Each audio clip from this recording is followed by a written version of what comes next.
So we are doing, I had to share this with all you viewers out there because hiking for souls is not all difficulty. There's a lot of fun. Anyway, we're doing a triple stack tortilla with strawberry cream cheese, hazelnut spread, otherwise known as Nutella, and that right there. And then there's dirt on this rock. We're just going to use it like a table and hope we don't get norovirus. That old adage that God made dirt, dirt don't hurt. Huh. Sometimes it's true, not always. We're just going to hope that it is in this case. Yeah, I got to see the expression on my beautiful wife's face when she takes a bite of this thing, because it's my idea, not hers. That's right. If it's bad, then I get to take the credit. If it's good, I still get the credit. Hey. Yeah, I'll just do this. Oh yeah. What do you think? Really good? Mm-hmm. Yeah! Hey! So we're coming off the trail here at Atkins, Virginia, and this is the Settlers Museum of Southwest Virginia or something like that. Here they've got an old threshing machine and old implements. We're getting here after 5 o'clock, so it's more or less just an old working farmstead with a lot of the historic machinery, and there's the corn crib, and it's got some ducks back in there in the duck pen. Really neat place. This looks like maybe the spring house. And there's a creek running through the farm, and farm up there. Oh, the root cellar. And here's the old farmhouse. Apparently, the curator will let you stay here at the museum occasionally.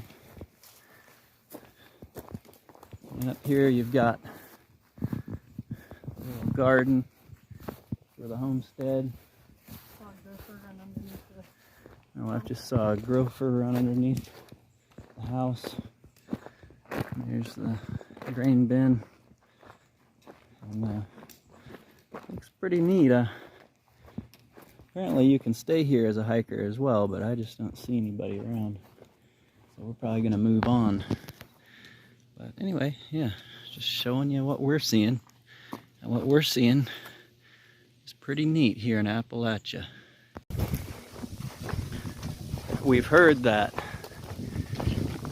down the end of this lane from where the house, the old Settlers Museum is, there's a schoolhouse you can stay in.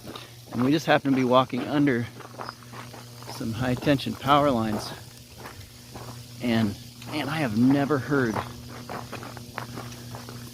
can feel the hair standing up on my arms. And these things are just humming. Incredible. Well, somebody's coming up the hill. Okay, so we're here at the Southwest Virginia Settlers Museum. And you're the guy that takes care of things? I'm the president of the foundation. Okay. So I do most of the work up here, and then we have a few other volunteers who help keep up the rest of the grounds. Okay. I can tell you about everything. And, historically, this, for most of its life, was the Philippi farm.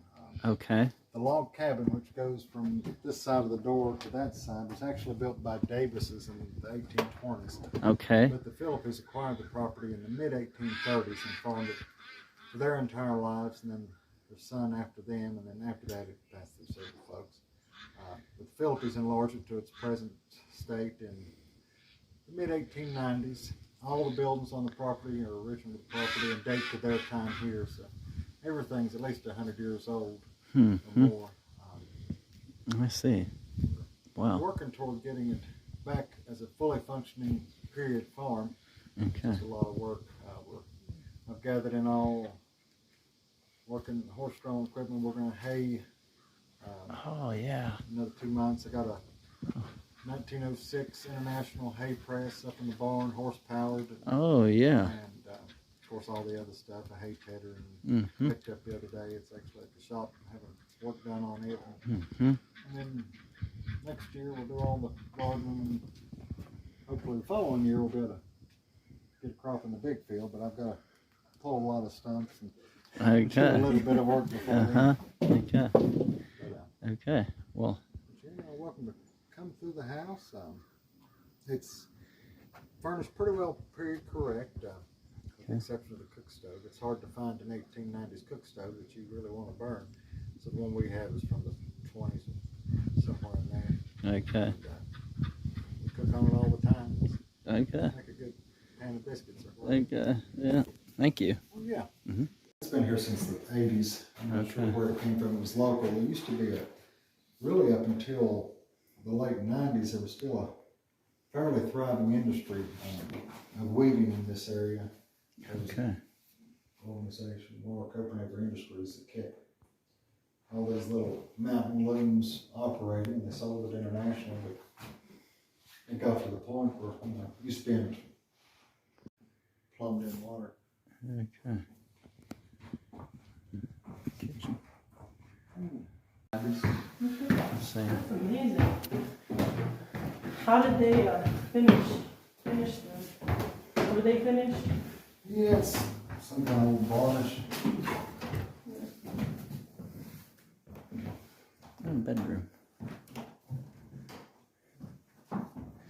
We stayed in an 1890s house bed and breakfast a little while ago. That was pretty neat too.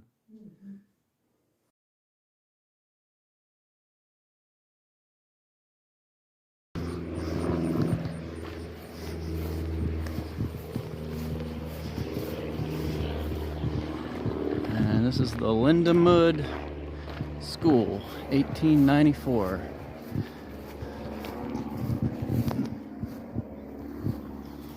We got permission to stay inside this schoolhouse.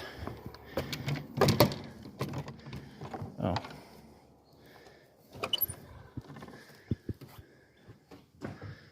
So this is cool. And I suppose if it's cold enough, you could build a fire in the stove, but no, it says do not build fire in stove. There's hiker supplies and a hiker box here, and a whole lot of religious literature, Bibles, and all kinds of neat stuff. Hikers only.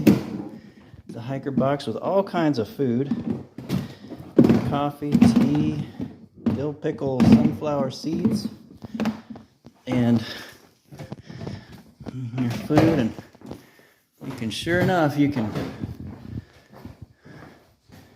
write your little note or leave your mark on the slate chalkboard. Looks like this is the old-fashioned solid slate chalkboard. Little stove in the middle here. So yeah, I think we'll be staying outside, but we'll be hanging out here tonight. And wow, this is just a blessing. This is so cool. We just enjoy this Appalachian culture that we're learning about. And I do believe we'll set up our new tent right out here in this grass.